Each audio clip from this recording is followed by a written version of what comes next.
Hello guys, good morning. Nandito tayo ngayon sa kasi may sakit tayo.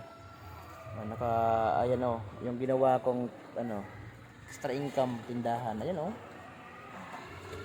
Yan lang. Yan lang muna yung pinagtsagaan ko. Yan lang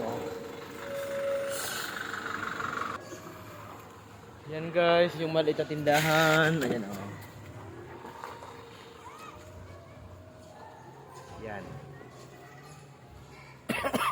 Kung Gcash daw, wala daw charge, sabi nito. Kaso nga kayo mapakarga. Mapakarga ka, pagpa-charge. Nagpapa-Gcash guys, kung gusto mo yung magpa-Gcash, nagpapa-Gcash din kami dito.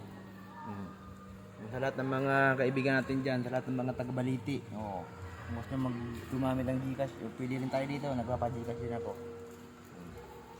Pumunta lang kayo dito sa tindahan, sa harapan ng school, ng Balete Elementary School. Yan yung tindahan namin nasa harapan ng Balete Elementary School. Yung maliit na tindahan lang, yung cute na tindahan. Ayan Yan.